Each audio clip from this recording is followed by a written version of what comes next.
Folks, Donald Trump might be going to jail. Okay? In the funniest way possible, too. Like, he might be getting arrested. Not going to jail, but he might be getting indicted, which means he might get fingerprinted, which means there will be a mugshot, which means, like, there could be a perp walk. Now, obviously, that shit is crazy. That's going to happen possibly tomorrow. Okay? But I will give you details on how this came to be, why it's happening, why it might not really happen, and also the reactions from the right and also the reactions from libs.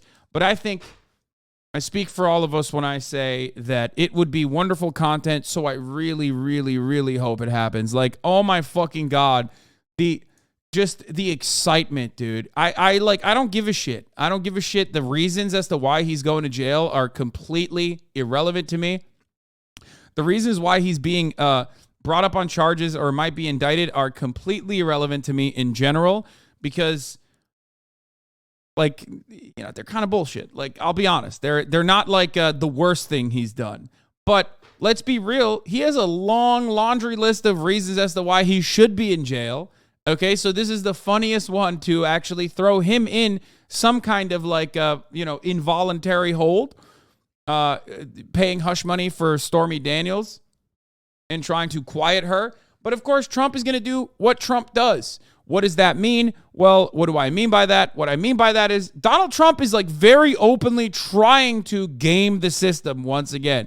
He has been asking his followers to basically riot, okay? He's been popping the fuck off since this decision was announced. Let's take a look at how liberal media is reacting to it, though. Again, with the news of a possible indictment against former President Donald Trump over the weekend, the former president claimed he will be arrested tomorrow, although there is no evidence that that is going to happen, and no official has said that that is true. Now he's facing criticism for calling on his supporters to protest, raising concerns that his words could lead to violence that are very similar to what happened on January 6th. We all remember that day. Robert Costa's outside. How can I forget? I mean, that was liberal 9/11. You know what I mean? That was like worse than 9/11. Multiple 9/11s worth of things happened on that day. You know, so. Court. Bob, good morning to you. And we understand that there may be additional testimony today. Good morning, Gail. That's correct.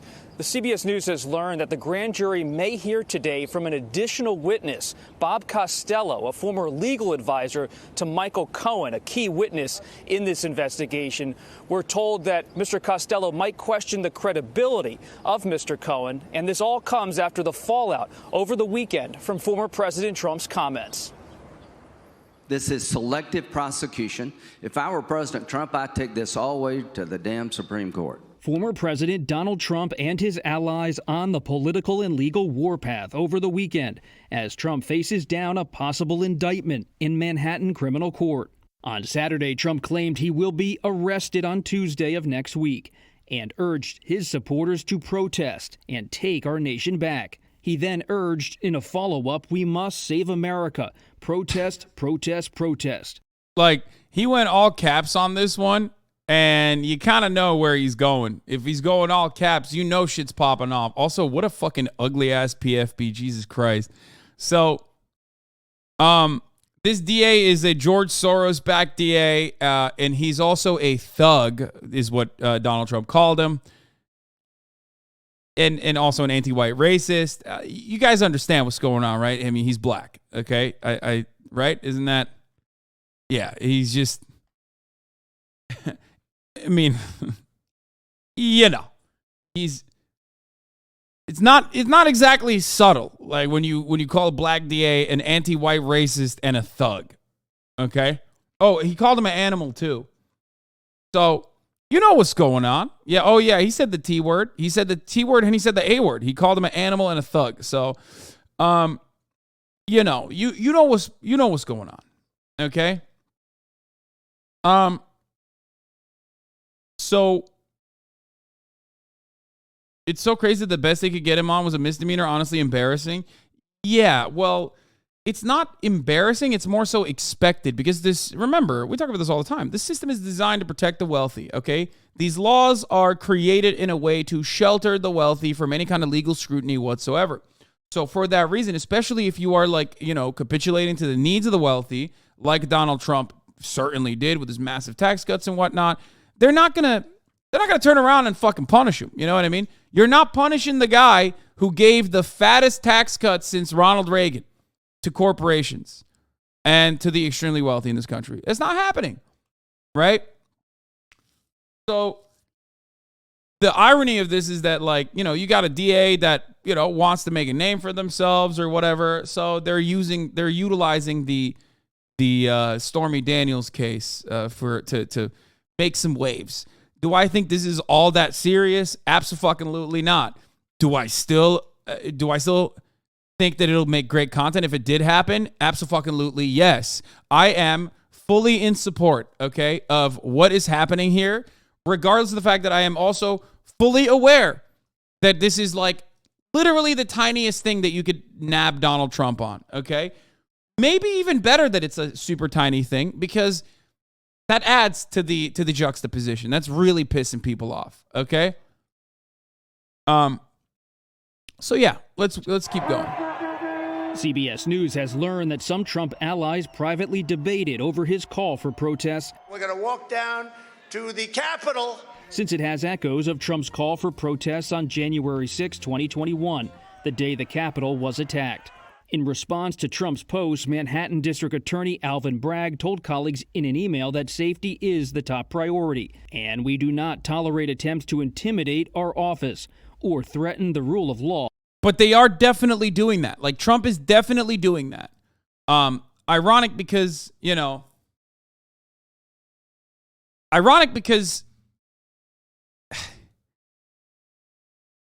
it's just, nothing is going to come out of this. It's just content for Trump, I think.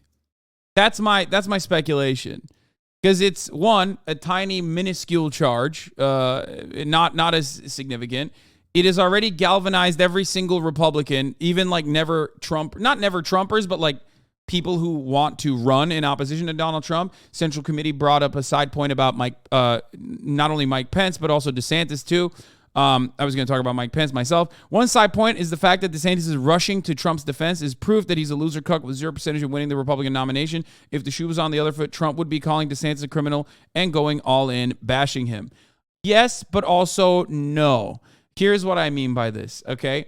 They all recognize that they are Trump is their daddy, okay? They all recognize that, like, the fan base loves Donald Trump. But they also recognize that this is, like, a really great opportunity to cut, like, the elitist DAs that are black and backed by George Soros, that don't care about the violent crime that's happening in New York every single fucking day, and care about, like, nonsensical bullshit to make waves, and to grossly weaponize the criminal justice system against Donald Trump and also wealthy white people who just want to, secure a meaningful existence for white babies in this country, 14-word shit. So that's why they're hamming this narrative. Now, of course, ironic because like violent crime, historic crime in New York, like, there's no fucking crime wave, dog. That shit is made up, as I talked about over and over again. Crime is a permanent staple in fucking city living, in living in America in general. Its manifestation is due to material conditions. Obviously, as long as we don't solve those issues, as long as we do not give adequate material restitution and create like a safety net, and basically have like a starting point that's like pretty comparable to everywhere else around the country, it's not going to happen. There's always going to be crime, okay? But all big cities have crime. Now, what you're supposed to do is basically look at crime across the board, and if you look at crime rates across the board, whether it be violent crime, property crime, whatever kind of crime you're talking about, that is significantly lower, okay?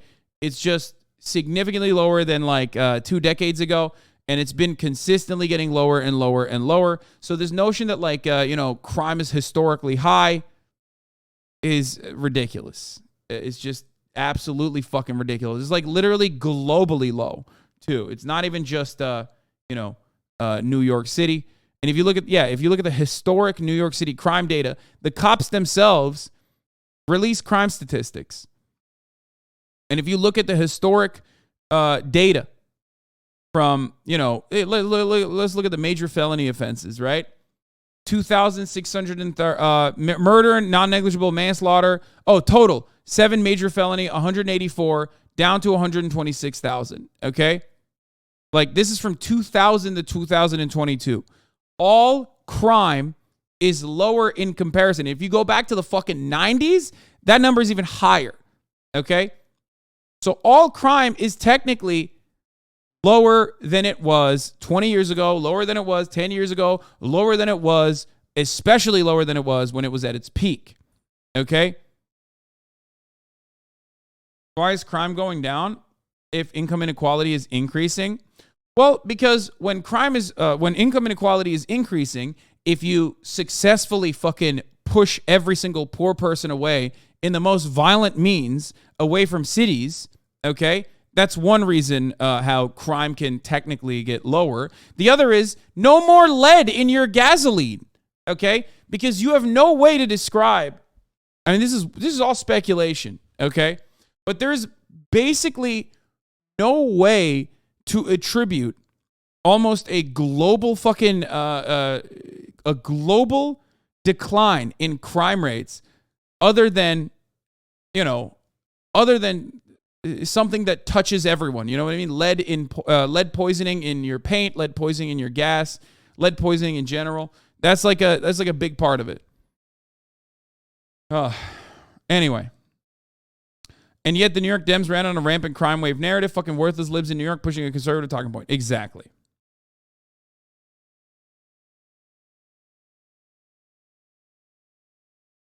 Higher than last year and 2 years ago? Interesting. I wonder how crime went fucking higher than last year and 2 years ago. Hey, man, I don't know if you know this, but there was such a thing called COVID lockdowns, okay? I don't know if you're aware of this, but a lot less foot traffic was happening. And on top of that, there was some level of government assistance. I guess you forgot that COVID was a thing, but that could have been part of the reason for that. But again, this is a multifaceted issue. I'm just giving you the higher, the snapshot, right? It's going to be reductive. It's deliberately reductive if you're wondering why I'm doing this. But ultimately, year over year, crime has been going down steadily. Yes.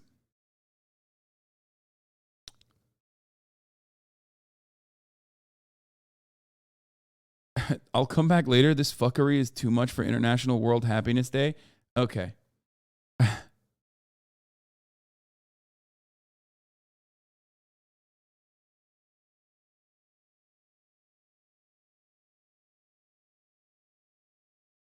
Roe v. Wade is not the reason for New York, guys. Calm down. Please. I know everyone watched that one fucking Freakonomics episode that's almost eugenics related. And everyone keeps saying Roe v. Wade, Roe v. Wade. It's motherfucker, we're talking about New York, dog. You can get abortions. New York is the abortion factory, okay? Chill. That's not, calm down, okay? That's not a contributing factor to New York crime rates is significantly increasing or diminishing one way or the other, okay? Also, that would probably take a little bit longer to kick in, don't you think? Think about it.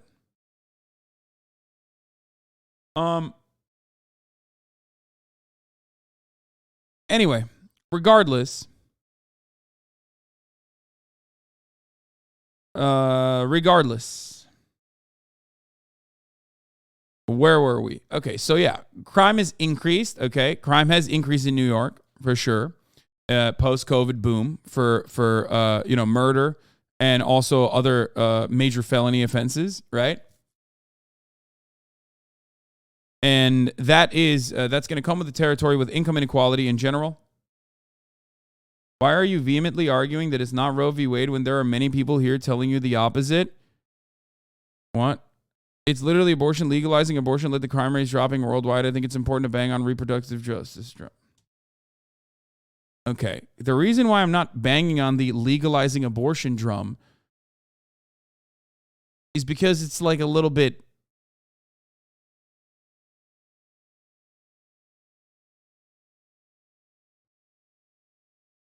I don't want to get into this. Okay.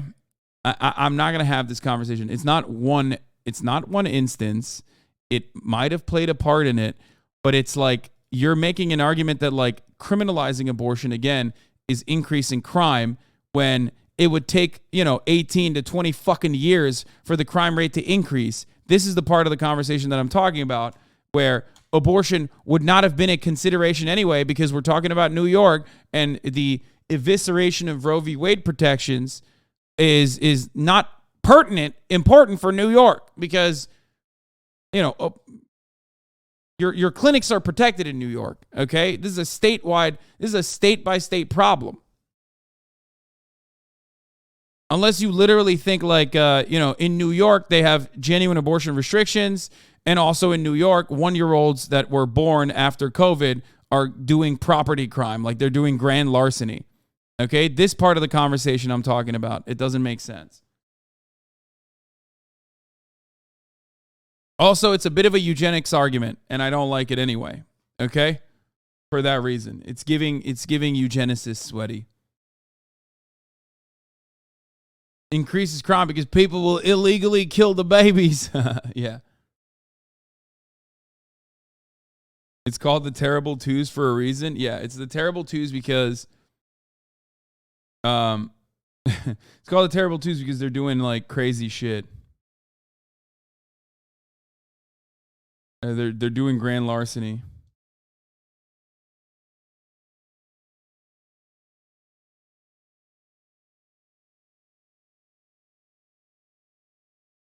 Oh, ShotSpotter? Oh no, they're doing that in fucking Portland too? That's the worst, dude. Bro, this shit sucks. ShotSpotter is like awful for Chicago. This shit is so fucking, yeah. I don't want to even get into that right now.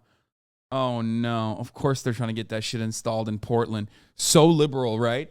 Remember how fucking liberal these places are? And then their police forms. Like all of these cities still have the police department. You know what I mean? You look at Portland, Oregon, and it's like, oh, they have to be like, everyone has to be non-binary to enter the state. And then you literally look at their police department and it's like, we love Hitler. Like they have like a Hitler brigade and specifically like a Proud Boy communications correspondent within the fucking department, you know? It's always like that. It's like, oh man, Portland, Oregon, they're all gay there, right? They're all non-binary, right? They're so woke. And it's like, they're fucking, their police department has like a Hitler caucus, okay? I'm exaggerating, but you know what I mean.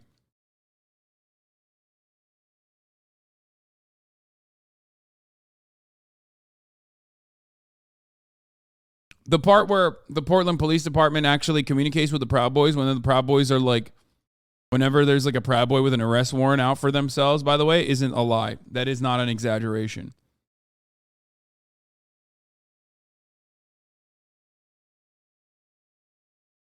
Anyway. In New York, Trump's potential 2024 rivals are also reacting. Former Vice President Mike Pence spoke out against...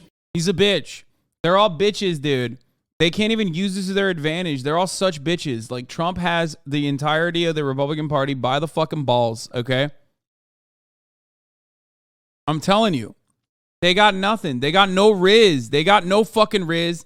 They got nothing going for them, okay?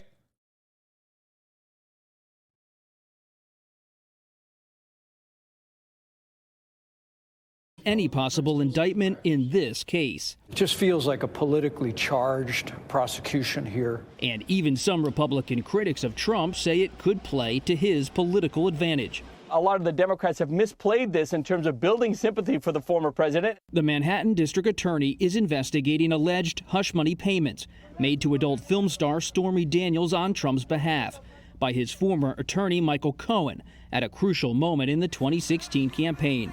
Trump denies any wrongdoing. But Cohen's lawyer, Lanny Davis, told CBS News his client testified truthfully to the grand jury earlier this month. And now it is in their hands. if there was any political motivation to prevent the alleged affair with Stormy Daniels from coming out right before the election, and a jury is to conclude that there is any political motivation, then I think that's the key issue.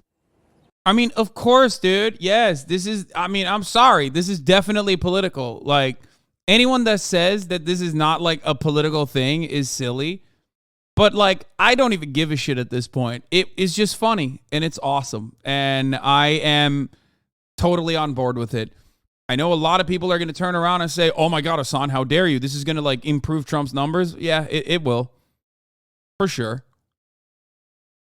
Because it's going to be nothing. It's going to fizzle out, I think. And I might be totally wrong on this.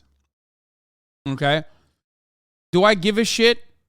Do I give a shit about anything that puts him in jail? Absolutely not. It's awesome. It would be great. It would be fucking great.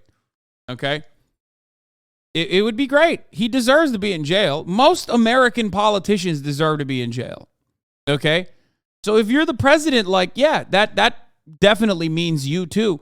Like, people will be like, what about Obama? Like, fuck yeah, dude. What about Obama? Why is Obama not in jail? You know what I mean? He killed an American citizen with a drone strike. Extrajudiciously. You know? That's jailable, in my opinion. So, you know, before we get to like Libya, you know, before we talk about how Libya is like open air slave markets now in Libya. Shouts out to Obama and Hillary Clinton for that one. That was fire. Anyway, I'm just saying, most American presidents and most American politicians have done like jail-worthy shit. So yeah, I'm not gonna fucking sit here and act like that's bad. I don't give a fuck if it's political. It is. And I don't even think he's going to go to jail eventually. But it'll be funny.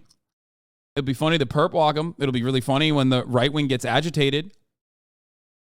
Okay? When they go fucking bananas mode.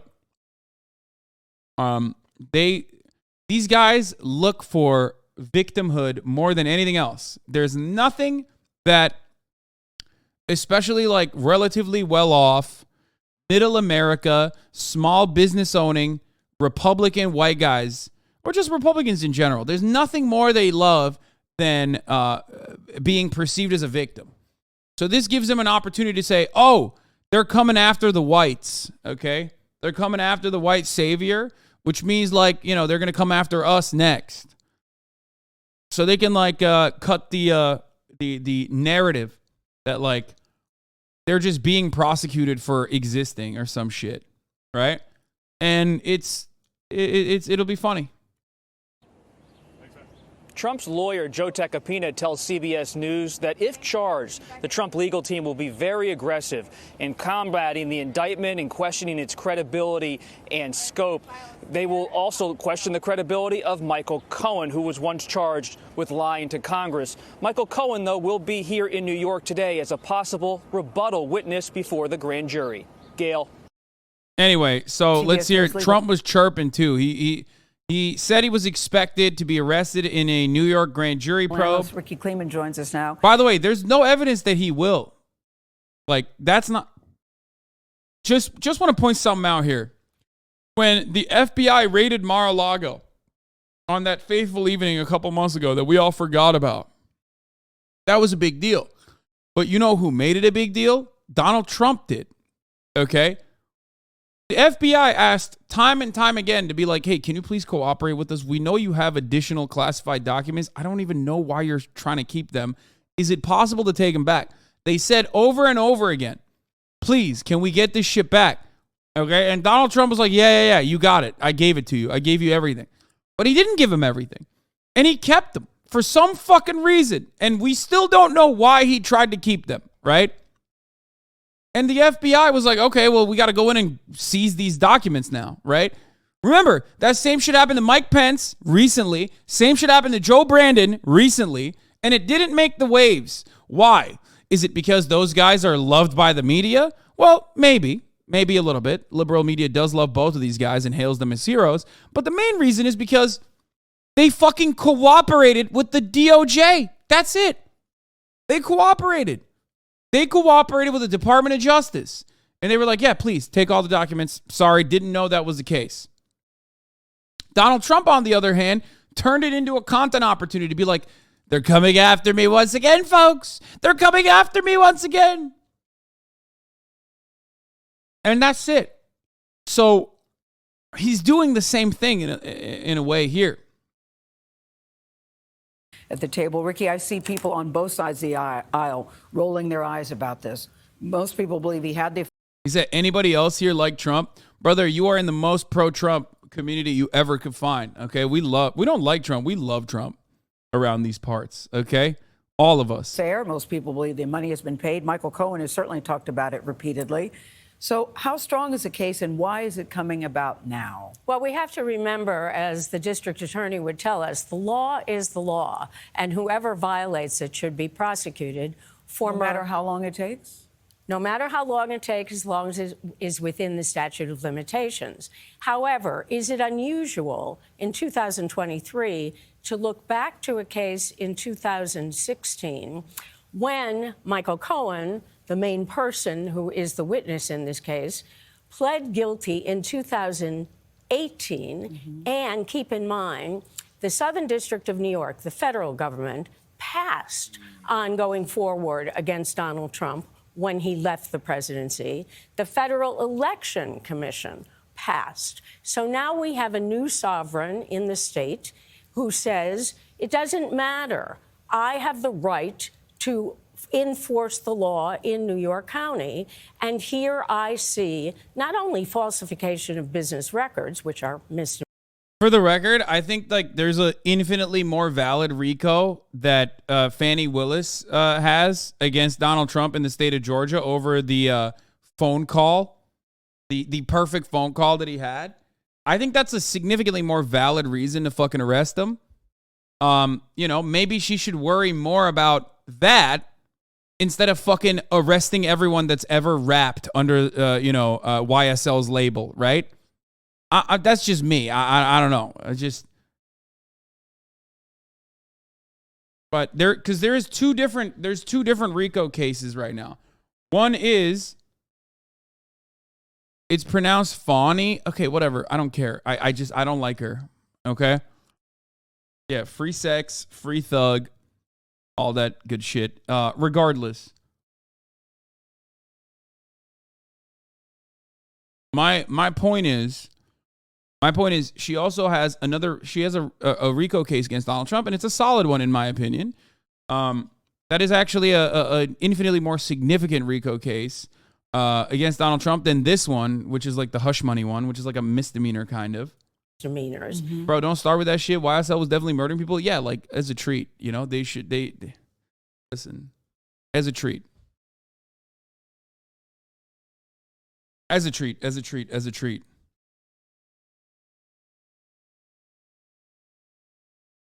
But I see a connection to a campaign violation, and that is a felony. And that's where Alvin Bragg is as the DA, and he's going forward with vigor. Now, some people may say, as your skeptical look and many other skeptical looks around. This is just my resting face. That's right. That why this one? Well, I think the argument is, wouldn't we have rather seen across the country, if you were going to take the unprecedented step to go and indict a former president, wouldn't we have rather seen it been about January 6th? Wouldn't we have rather seen that it was in Georgia about election interference? But we don't have the luxury of the rather. It turned out that Alvin Bragg became aggressive in 2023 about a case that we thought was long forgotten. And it may end up being that those other cases come to some sort of a head. But what could happen in this case in the near term for Mr. Trump? Well, everyone seems to believe, including his lawyers, that he will be indicted. I do not have any thought that he will be, quote unquote, arrested tomorrow. What will happen is someone like Donald... Stop telling us the truth. I want to hear some fucking libbed up bullshit, dude.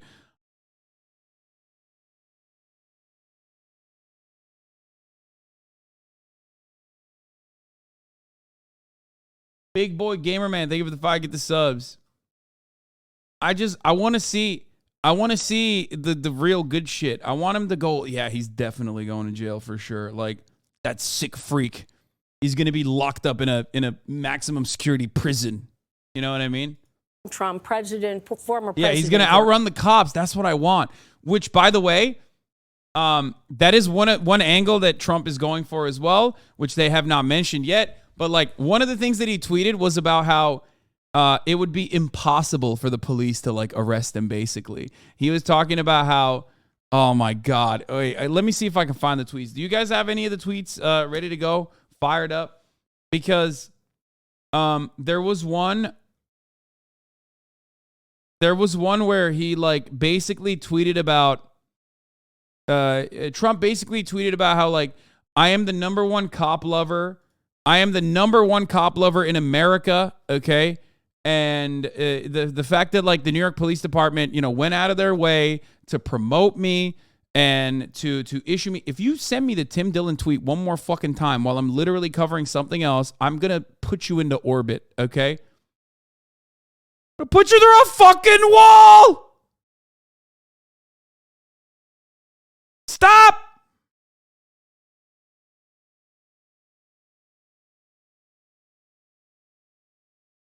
Fucking freaks, dude. We'll get to that later. Oh, here. Oh, God, what? Mueller, she wrote. This is so libbed up. Anyway, yeah, HASA, not NASA, okay? She crossed it out, the Mueller, she wrote people. Okay, so Trump says, can you imagine the great New York City Police Department, correctly referred to as New York City's finest, who, for the first and only time in history, endorsed the president, me, honored me as Man of the Year, having to defend and protect the defunders, cop haters of the radical left that want to put their greatest champion and friend in prison for a crime that doesn't exist. All the while, the Soros-backed DA allows murderers and other violent criminals to freely roam the sidewalks of New York. Okay? So, yeah, he's saying, like, basically, New York Police Department, like, don't ever fucking, you know, don't arrest me if you have to. Like, imagine the juxtaposition. Like, I'm the greatest cop defender. The New York City Police Department loves me. The NYPD union basically fucking, endorsed me because I'm such a cop lover. Meanwhile, you're gonna take the word of like this anti-cop DA who is pro-crime.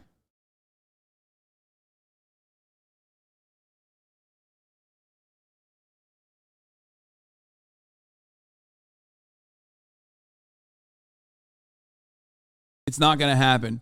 So it would be pretty funny to see the police union and the leadership of the police union be like, sorry, sir, we have to do this to you, while they're crying. God, imagine perp walking Donald Trump with like some of the most thumb-like cops, but like they're doing, because everyone's a liberal now, they have to do like a liberal style protest where they basically like dress up and they're tiered. They have tears in their eyes as they like perp walk Donald Trump, and they're like, we don't want to do this, sir. I'm so sorry, but I have to do it. Well, they would, the New York Hogs wouldn't have that kind of accent. They'd be like, I don't want to fucking do this to you, sir. Mr. President, I'm so fucking sorry. Oh, Mr. President, Mr. President, you don't understand. You're always in my heart. I know you fucking won the election, but I got to do this to you. I'm so sorry, Mr. President. You know, I'm going to go back to my Staten Island home and beat the fuck out of my wife tonight. You don't understand. I'm going to be so mad. I don't want to do this to you. All right, anyway. I'm walking here.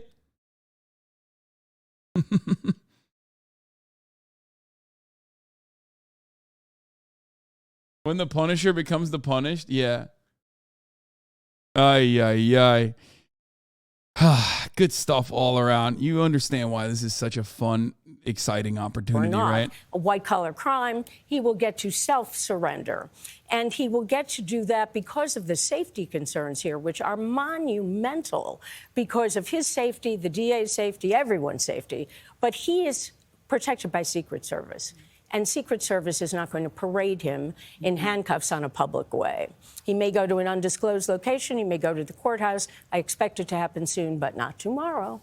All right, not tomorrow. We'll keep watching it. I'm sure we'll have you back if and when it does happen. Ricky Kleeman, thank you very much. Thank you. Appreciate it. Yes.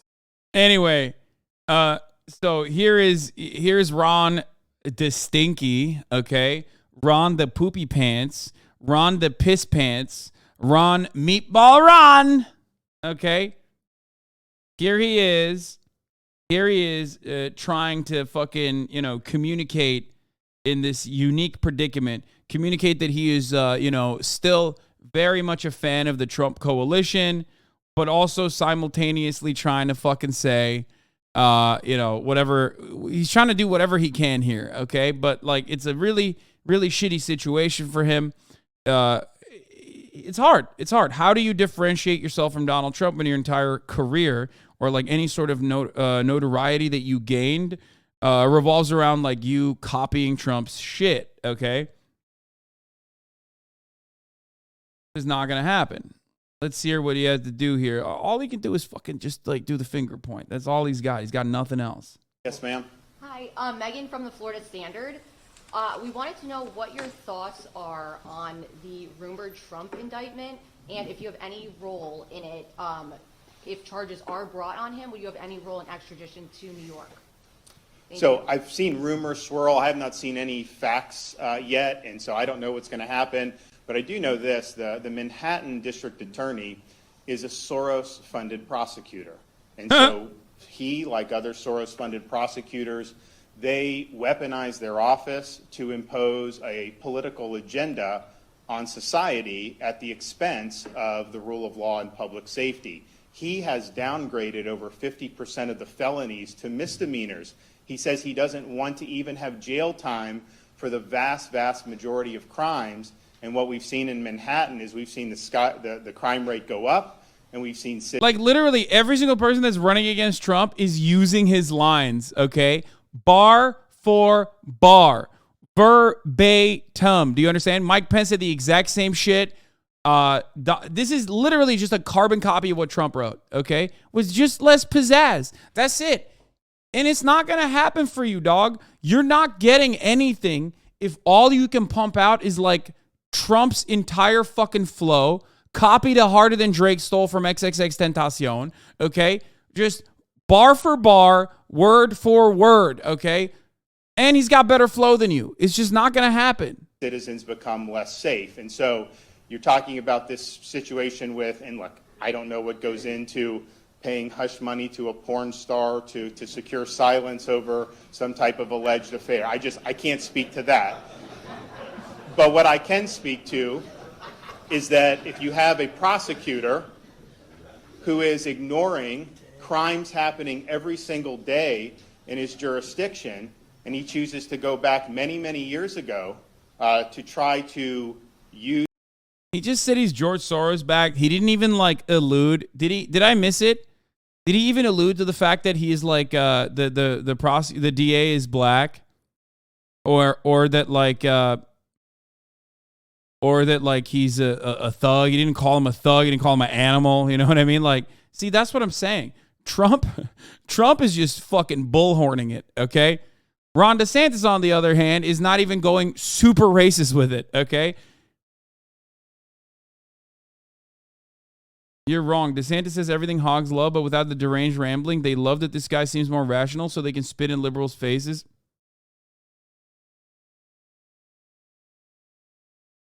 Yeah. If there's one thing about the Republican Party, especially the most active parts of the Republican Party, especially the ones that, engage with the primaries, those guys definitely want someone who's reasonable. Yeah. No, they love that. You're right. You're so right about that, brother. Yeah. they're always saying like, oh man, I wish we had someone more marginal, someone more neutral, not marginal, someone more neutral about issues, someone who can just like, someone who can present themselves in like a guy who went to Yale, like Ron DeSantis. Yeah, dude, you're so right. That's why Mitt Romney won. And defeated. Remember when Mitt Romney defeated Barack Obama? And then that's why Donald Trump lost to Jeb Bush in the primaries, and Jeb Bush became the president. Because, you know, rational, reasonable, coherent Republicans. Like, what are you, fucking on crack, dude? Are you crazy? No, man. This is the content presidency, okay? That's it. Yeah, remember? Yeah, Tom Cotton. Bro just vaporized. He got his clout in 2020 and rode out. Yeah, where's Tom Cotton? Where's Josh Hawley? Where is... Oh, wait, another one. Where is Blake Masters? Where's Black Masters? Where's Blake Masters?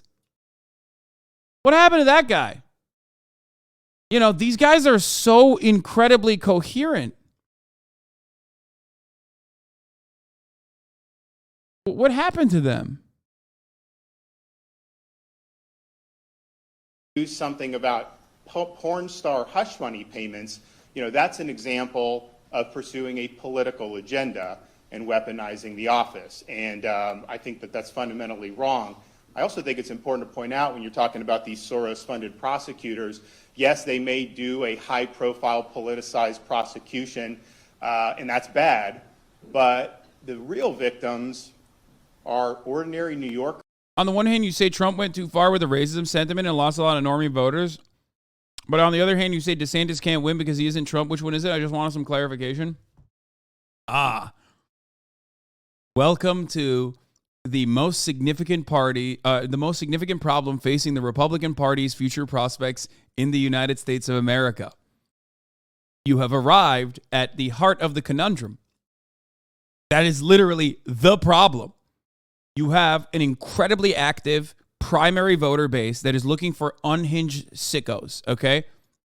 So you have to capitulate to that base to win and you know, fight your way out of a primary, especially if there's some solid fucking contenders there. But those primary voters are not enough to win general elections, especially not in the national scale, okay? They might win in Florida where like, you know, every expat or like every fucking, you know, third generation or second generation Cuban voter is like literally saying like, we want more fascism. Okay, please. But that is not going to help you in the national scale. It doesn't scale out. And that is precisely the problem that Republicans are trying to fucking deal with. Expats are immigrants. Yeah, I know, but it's the same word. Doesn't matter. Anyway.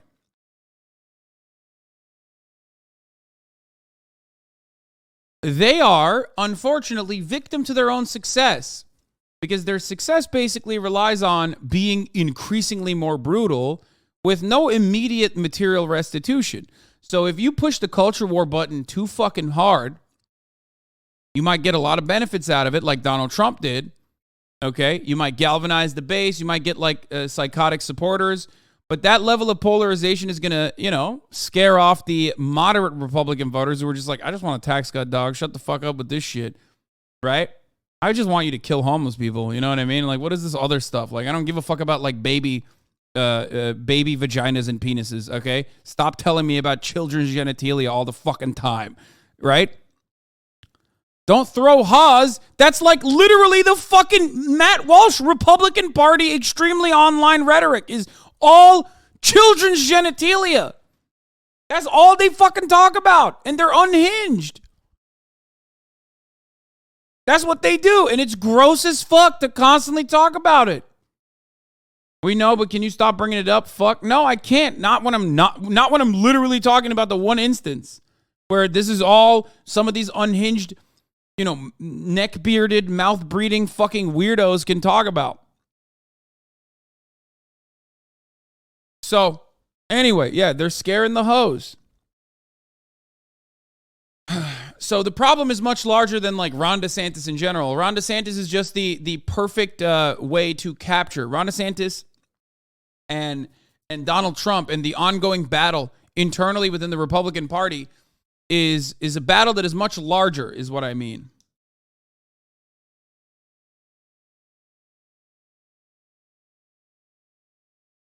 It is a battle that has been going on for longer than you would think as well. Like it's not Donald Trump that caused this to happen. It's not a rift that Donald Trump caused. It's one that basically the Republican Party built into their electoral strategy. You know what I mean? That's it. Ordinary. So is this a bad thing? Let them fight? Oh no, I love it. I love watching the infighting. Are you kidding me? I fucking love watching this. It would become a really bad thing if it could become a really bad thing if they were able to like basically convert the suburban housewives into that like schizophrenic style of politics. I said this like originally. Like it's all entirely dependent on like how much brainwashing can Fox News engage in to get like the white suburban moms who are like married to the fucking car dealership owners and married to the HVAC business owner guys to believe that like, they want to trans all your children or whatever. If they can actually get enough of those people on board, like this country is fucking, it's already accelerated off the hill, but like, I guess it'll be even faster. The acceleration towards fascism will, get even faster, but that's it.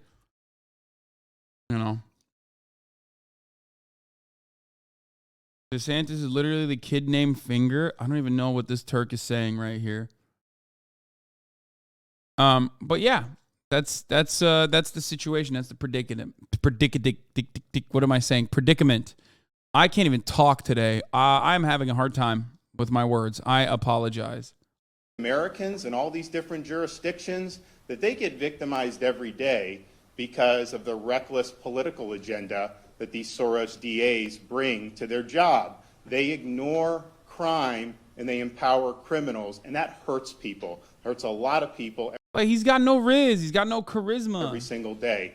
These Soros district attorneys are a menace to society, and I'm just glad that I'm the only governor in the country that's actually removed one from office during my tenure.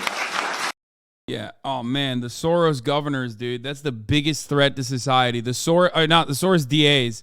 That's the biggest. Soros DA basically is just a way to say like we got some woke DAs that are causing problems all around. Meanwhile, the real problem is the top of the hour ad break. Okay. Let's talk about the real issues for a second. At the top of the hour, there's a 3-minute ad break. Okay. And no, George Soros will not help you unless he is gifting subscribers in the chat, right? And some people may be backed by George Soros, or some people may be backed not by George Soros, but on their own, will gift you, okay? You might be lucky and get gifted a sub, and that's one way that you can avoid the top of the hour ad break. But if you can't get lucky, then you got to make your own luck by subscribing for $5 or for free with a Twitch Prime. Okay. It is funny to say that like George Soros is responsible for a crime wave. I mean, it's basically Sussy Joao do Brazil. Thank you for the 5 gift subs. The man from the ether. Thank you for the 5 gift subs. And Big Boy Gamer Man. Thank you for the 5 gift subs. Allowing 15 people to no longer see the ads at the top of the hour. These are all George Soros's workers in the chat gifting you subs. Here's the 3-minute ad break now. I just want to explain something. Yes, I'm confused. Isn't Soros-backed institutions and Nazi conspiracy theories? Why are they so open about it? Because they can get away with it. Because it's like it's like Jordan Peterson saying cultural Marxism in the Frankfurt School without literally saying cultural Bolshevism, right? You flip one word enough, most people are completely unfamiliar with Nazi rhetoric and fascist propaganda of that sort. So that's how they get away with it. They just say a Jewish dude is literally fucking eroding the American safety, the safety of white Americans. hiring DAs to not prosecute black people, to let them go roam the streets freely and do violent things. That's basically what they're saying. That is precisely what they're saying, as a matter of fact. And Nazis said the exact same shit. It's just that if you hyper-focus on that, they will just constantly do a Ship of Theseus style argument where they're like, oh, I didn't literally mean, oh, wow, well, George Soros is a billionaire. And he is funding a bunch of projects. Like, wow, that's a big problem. Like, what the fuck are you talking about? Like, it's just, you will never win that. So I don't even argue about it. It doesn't even fucking matter ultimately. Yes, no matter what happens, it basically is the same argument that Nazis used to make about how Jews are destroying the moral fabric of Western civilization. And then also on top of that, they'll say, what do you mean? We love AIPAC. We love Israel. How dare you say we're anti-Semitic? Fuck you. How dare you say we're anti-Semitic? Fuck you. We love the far-right theocratic ethno-state of Israel. Quick Quitter, thank you for the 5 get the subs as well. So, good luck. It won't stick.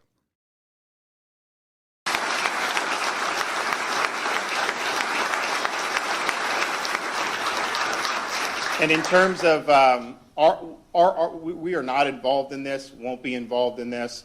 I have no interest in getting involved in some type of manufactured circus by some Soros DA, okay? He's trying to do a political spectacle. He's trying to virtue signal for his base. I've got real issues I got to deal with here in the state of Florida. We're obviously shutting down CBDC, which is important. We've got so many things pending in front of the legislature. I've got to spend my time on issues that actually matter to people. I can't spend my time worrying about things of that nature. So we're not going to be in. Yeah, he's too busy banning fucking books that even mention the concept of two dads. You know what I mean?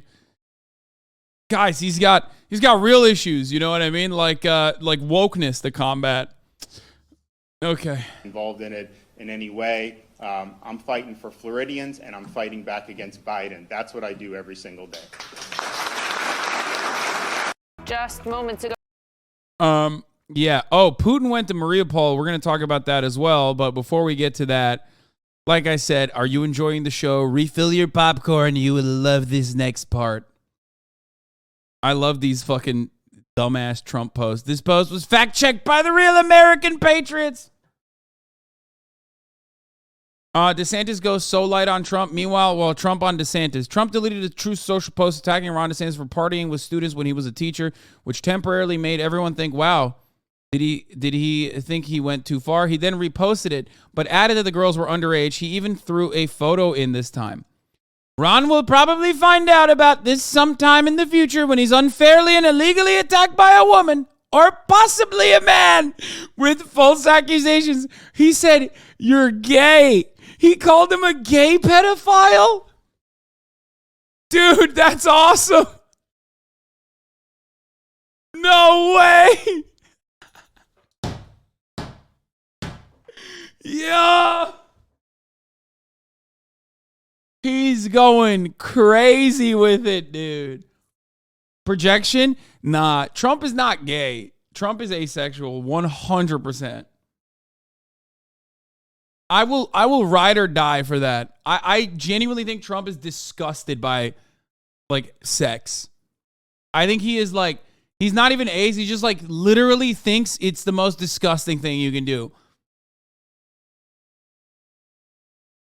Ron DeSanctimonious will probably find out about false accusations and fake stories sometime in the future as he gets older, wiser, and even better known when he's unfairly and illegally attacked by a woman, even a classmate that are underage, or possibly a man. I'm sure he will want to fight these misfits just like I do.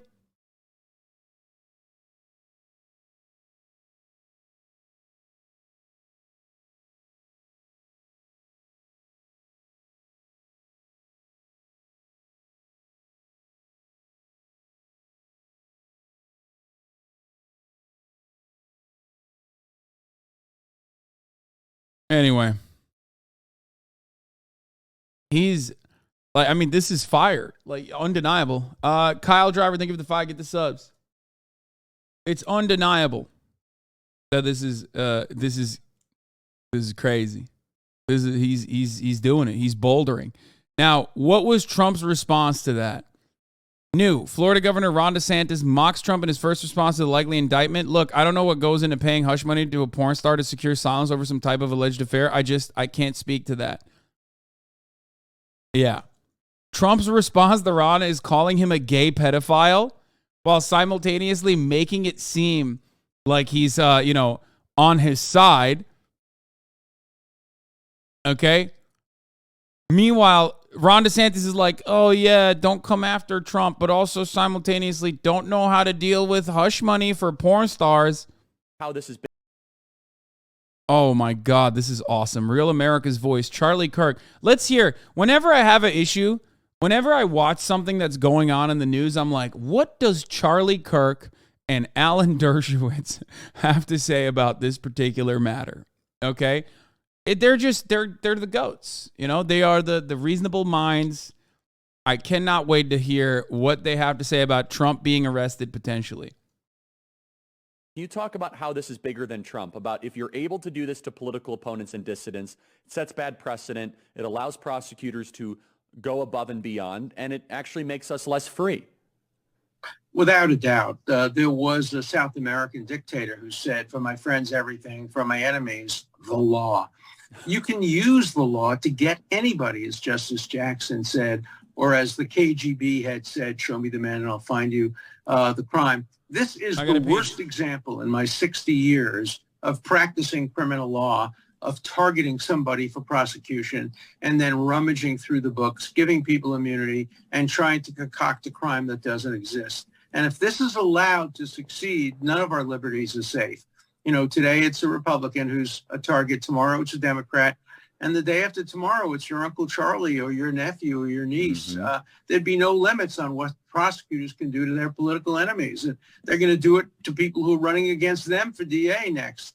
And it's just such a violation. And not only a violation of American law and civil liberties, it's actually a violation of the Bible. The Bible instructs judges 2 things. Don't take bribes. That's obvious. But the number 1 thing is don't recognize faces. And don't. That's exactly right. Yes. Do not favor anyone in a court. Yes, that's exactly right. Yes. Continue. Yeah. Sorry. No, that's why it violates every core of American value. That's why this is one of the worst prosecutions I have ever seen. Believe me, I've seen some bad prosecutions, some good ones. I've seen guilty people acquitted and innocent people convicted, but I've never quite seen a prosecution like this. We had to staple together 2 unrelated statutes, one federal, one state, violate the statute of limitations, violate the rule of law, and concoct a crime.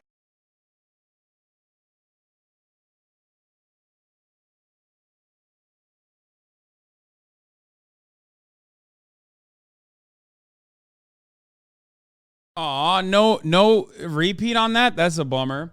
Anyway, I love hearing from the number 1 defender of pedophiles.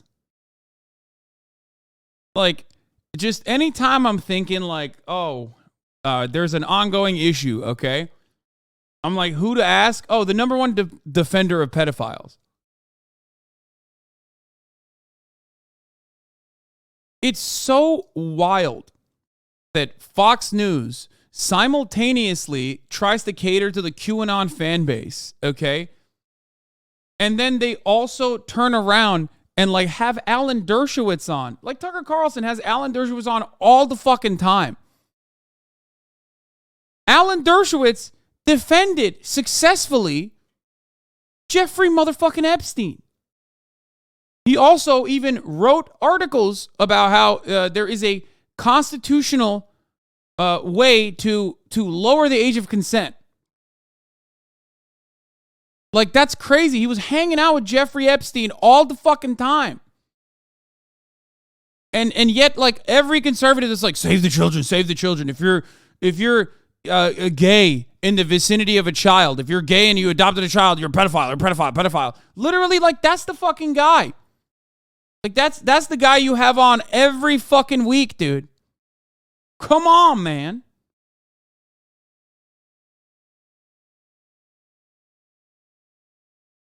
Anyway, so there's barriers being placed right now.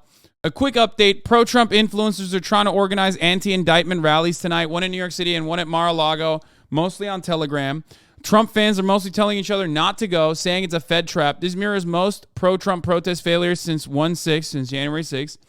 Part of the problem is that the potential pro-Trump New York City protests at a therefore non-public secret location, making it all seem sketchier to people who might want to go.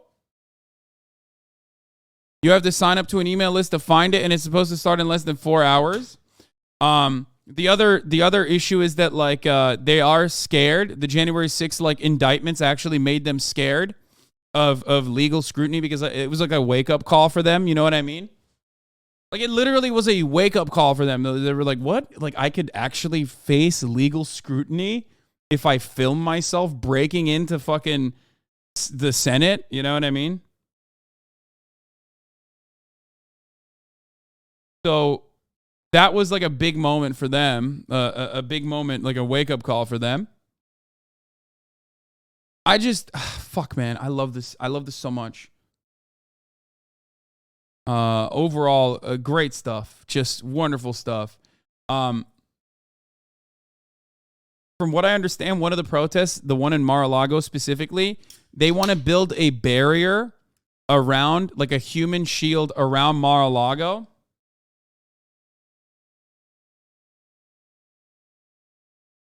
To stop, like, cops from forcibly entering Mar-a-Lago and like forcibly arresting Donald Trump. Like, it is so moronic that they think that, like, it's already stupid that they think that, like, you know, they're going to forcibly take in Donald Trump, a former president. Okay. But it's additionally stupid that, like, let's say there's actually an altercation like that they could form a human wall to stop cops from entering Mar-a-Lago. God, I really, really, really, I just hope all of this happens so bad. It's just like, it's incredible.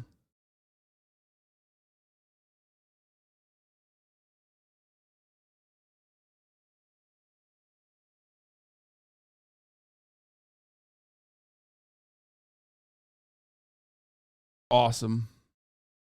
They just made it legal to mow down protesters in Florida. Yeah, brother, not fucking like anti-Cuban protesters, as we saw, and not not like you know, right-wing protesters. I mean left-wing protesters. That's who you can kill legally with a car.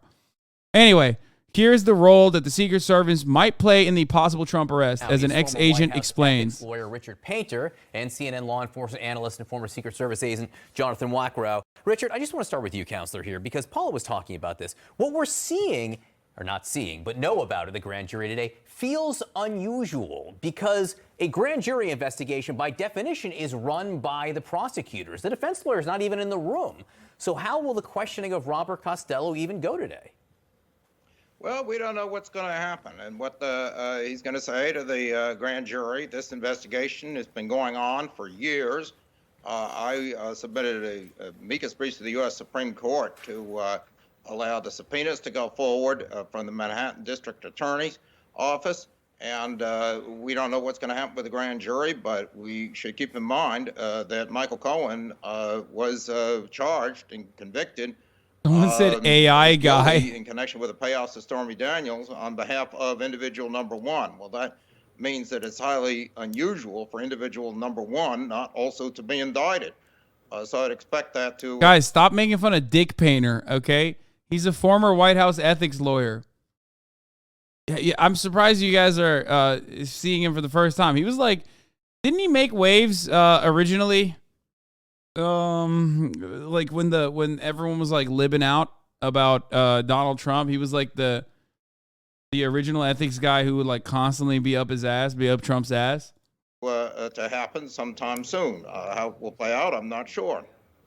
And stick with me for one more, Richard. As we look at all of this, and everybody's trying to read the tea leaves here, right? Trying to figure out what's going to happen. Part of that is because of what the former president put out over the weekend, saying that this was going to happen. As Paula said, his own attorneys refuting that.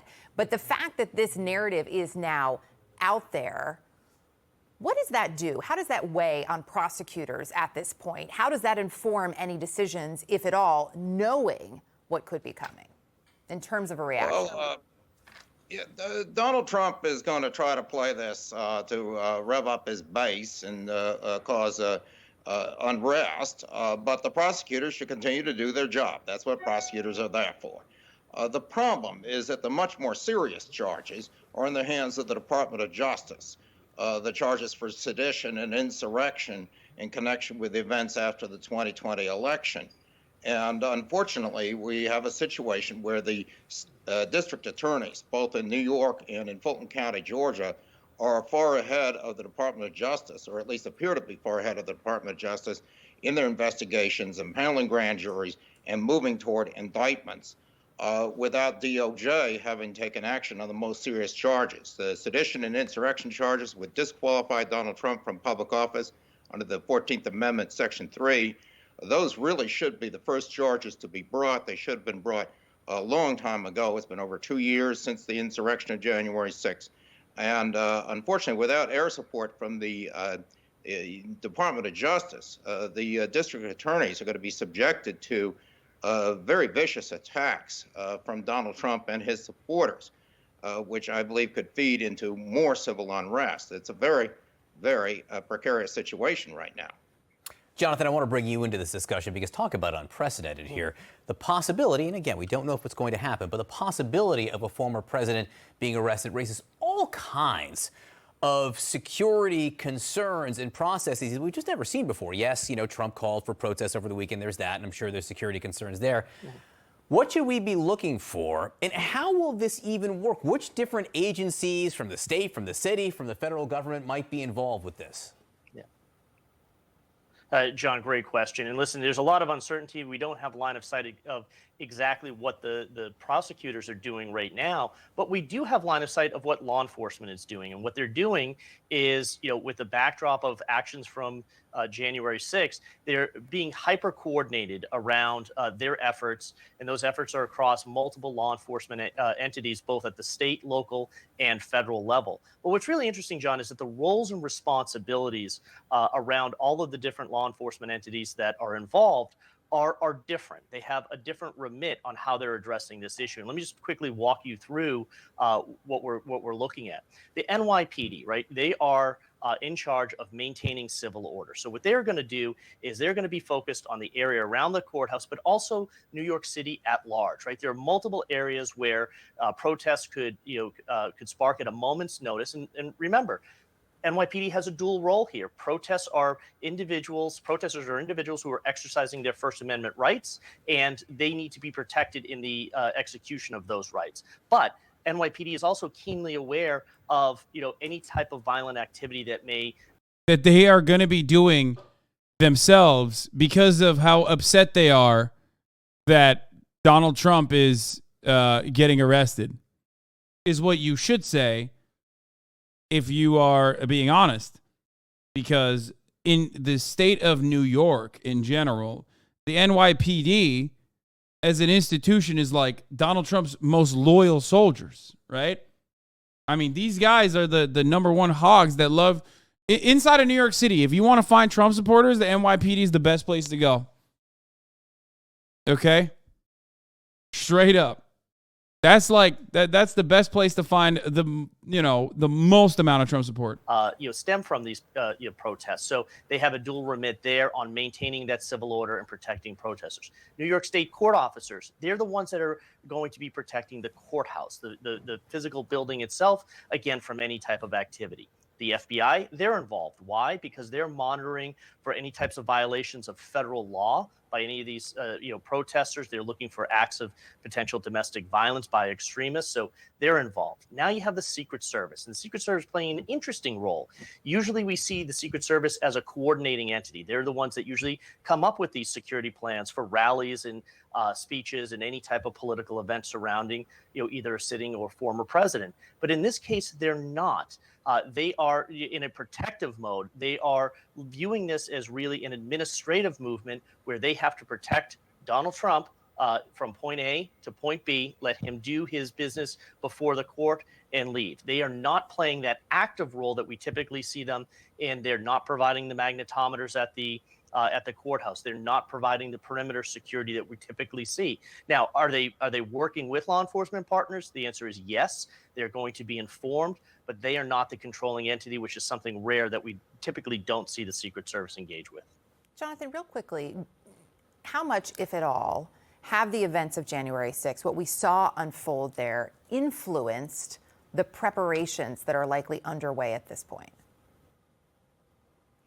Listen, they're heavily weighted, right? And I think that you've seen from January 6th across a whole variety of different types of events, both in New York, Washington, D.C., but across the nation.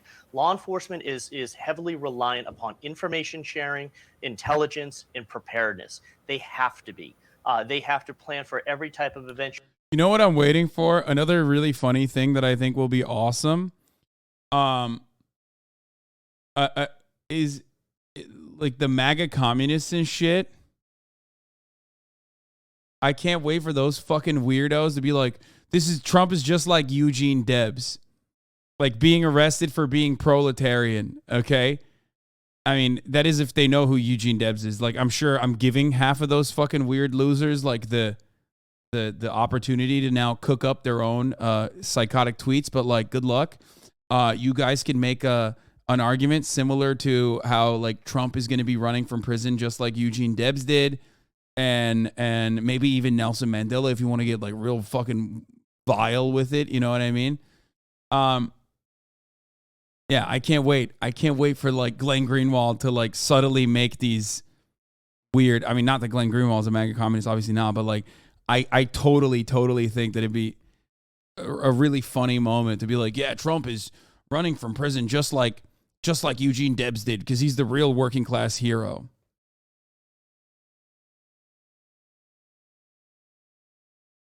Actuality, especially in a city like New York, where there are multiple locations where incidents could occur, sparked by and fueled by social media posts from a whole variety of entities. So law enforcement has to be prepared. They have to be coordinated. They have to have those contingency plans in place. Hopefully they never have to use it. Hopefully, the calls for peaceful protests are adhered to, and all of that preparation is really going to be unnecessary. But should it be necessary, the NYPD, federal law enforcement entities, they are prepared to react. Jonathan Wackrow, Richard Painter, really appreciate both joining us this morning. Thank you. Help me understand what's going on today, because I don't think I've seen something quite like this before, where you have a grand jury investigation and the person being investigated is a... Dude, all of our heroes are going to jail. This is so fucked up. The Matrix is coming after Trump now. Who won't the Matrix go after? First Andrew Tate, now Donald Trump. It's like unacceptable, dude. The fucking Matrix. All of our top G's. It's literally like the Matrix is coming after everyone that Aiden Ross has tweeted about. It's fucked up. Aiden, save yourself. Allowed to basically ask for a witness at the end here. How is this going to work? Who's going to ask Costello questions? What's going to happen? John, thanks for having me back. What's going to happen today is the exercise of Donald Trump's rights. They're very broad under New York law, unusually so. That's why Donald Trump himself was invited to the grand jury, but instead he's sending in a proxy in the form of attorney Robert Costello. Now, remember, Mr. Costello represented Michael Cohen, and he was criticized in the report of special counsel Robert Mueller for what, to me, tiptoed up to the line of witness tampering. At one point telling Michael Cohen he has powerful friends, obviously referring to the president, and he should sleep well tonight before he cooperated. Trump and Trump World turned on Cohen, of course, when he did cooperate. Costello's lawyer relationship ended with Cohen. Now Costello is going to come in and share information from that attorney-client relationship, apparently saying that Cohen was telling a different story before he cooperated. But John, we know that already. Cohen has admitted to that. So they'll bring in Cohen, possibly if Costello needs to be rebutted, to say, yes, I wasn't candid before I've cooperated. I've been candid since. I've analyzed Cohen's statements since he began cooperating, and they have been rock solid. He's told the same account about the president's hush money to influence the 2016 election.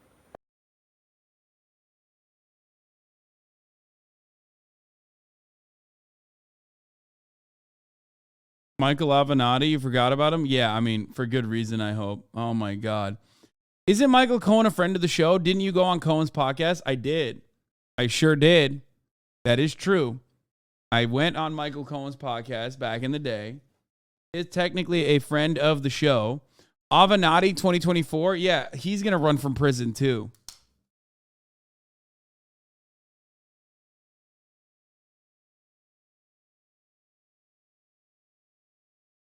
Remember when Libs wanted Avenatti to run for office? Yeah, I do. It was fucking gross and awful, and I hated every moment of it.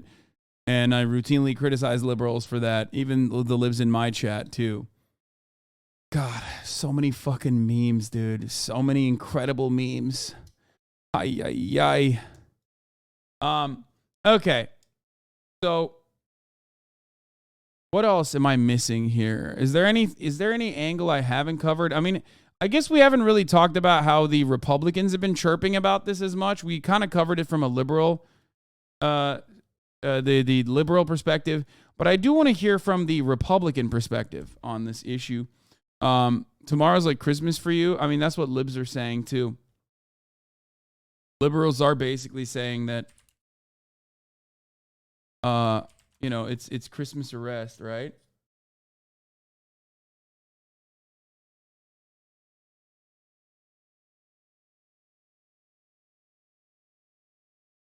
Anyway, McCarthy saying to the followers not to protest. We talked about the Patriot moat, trying to create a moat around our president, our glorious president.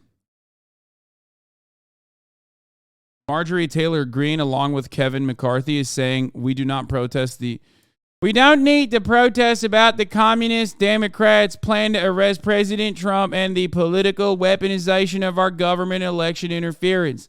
These idiots are sealing their own faith. Dude, this is such pussy shit.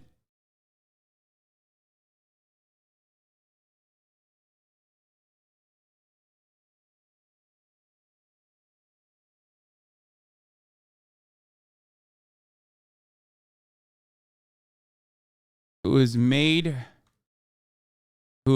her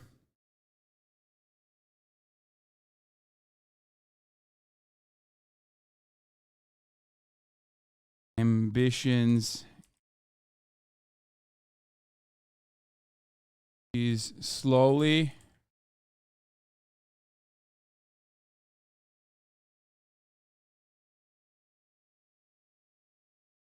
more of an institutional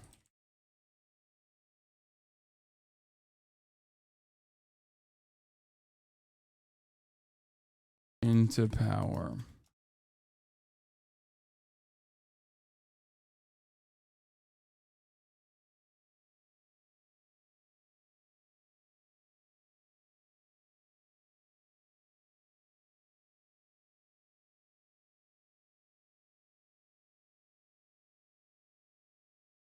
Fake friends, dude. Sad. Got that McCarthy has and has completely abandoned our boy Trump. Yeah. She's slowly but surely becoming more of an institutionalist, betraying her base that rose her into power. I don't. That put her. What should I? No, not rose. Put her into power. That raised her into power, rose her to power, that lifted her into power. No.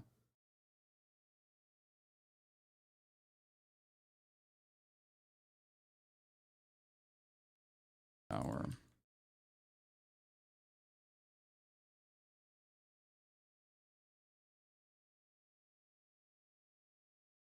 They're in office.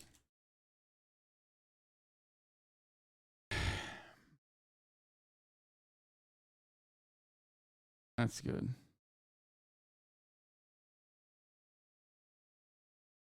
We did it. 50-word essay do, yeah. It is pretty funny though. Like this literally is like a liberal ass tweet.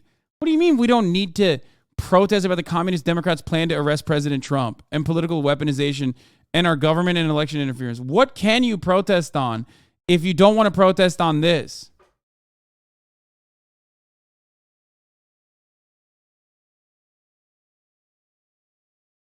Like, that's so crazy. Like, this is some, yeah, compared to Liz Cheney, exactly. This is some Liz Cheney ass shit, dude.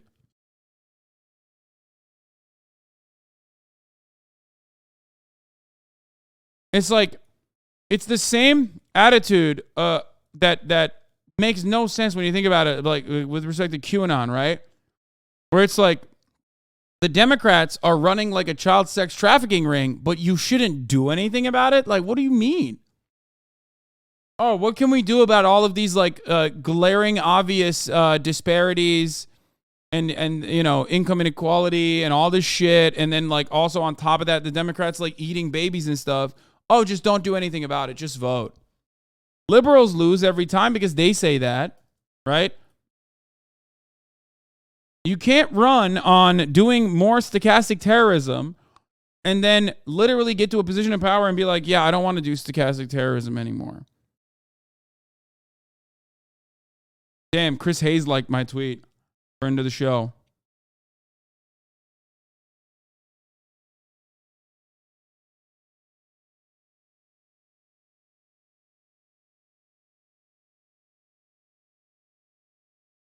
What is sarcastic terrorism? Sarcastic terrorism is something different. I think you mean stochastic terrorism. Anyway. All right.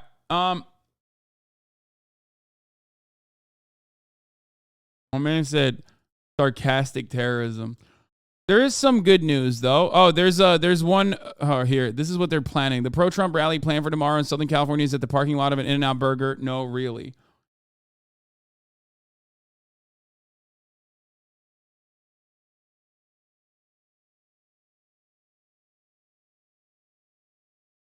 Wait, Chris Hayes, go on a show, please? Yeah, maybe. Okay, actual last try. Thread of my favorite Trump fan art edits from the depths of True Social. Enjoy. What the fuck? Okay, this is fire, dude.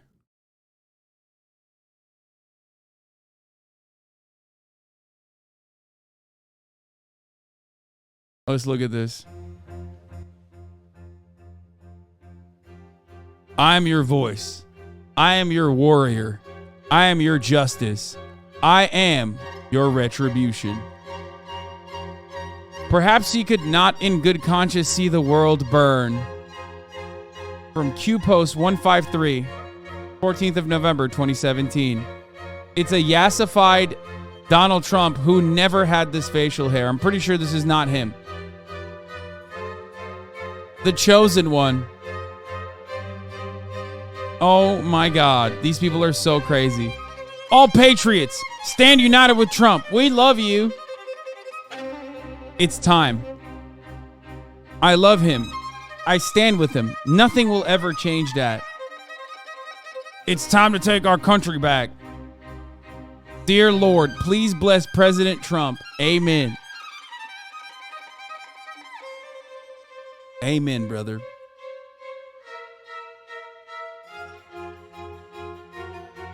This man never gave up on us, and I'll be damned if I'm giving up on him now. Trump 2024. I stand with Trump. Checkmate. What? The return coming soon. You arrest me, you're making a big fucking mistake. How does America look? How does America looks in front of the world prosecuting and indicting a leading presidential candidate and a former president, a leader of the free world, only for political purpose? A disgrace from America, says Lara. Love that she like quoted herself. Like this is azquotes.com.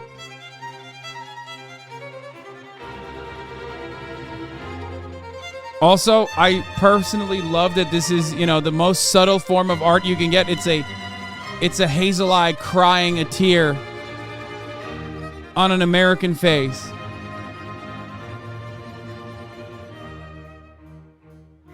Together, we will save America again. Endless lies, endless wars, endless inflation, endless printing, which, wait, Trump did. Wait, all of these things, what? Endless oppression, endless subjugation of white people, endless surveillance of white people. Who will put an end to the endless? Taking control. Do I seem rattled? He's got a little groiper peepo in his Secret Service security detail. They made a little card for him, the greatest of all time, President Donald Trump. Nothing can stop what's coming. Hello, sir. This is America calling. We would like our real president back. You. We can't last much longer under Biden. We love you and we miss you being in the White House. Please return soon. Trump is the MVP, most valuable president. Better to fight for something than live for nothing. If you put me back in the White House, their reign is over. Well, technically, yeah, that's true. As long as we have faith in each other and trust in God, then the sun will always shine on our very glorious republic. That one doesn't even, that sucks as a quote. Our very glorious republic? That's not even good. It's also funny to think that, this is what MAGA moms are just fucking flicking the bean to, okay? Straight up. Donald Trump, think about that.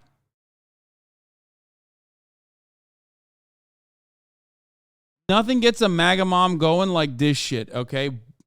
Bars, a little bit of Franzia on a wonderful afternoon, and an evening with Facebook memes about sexy Trump.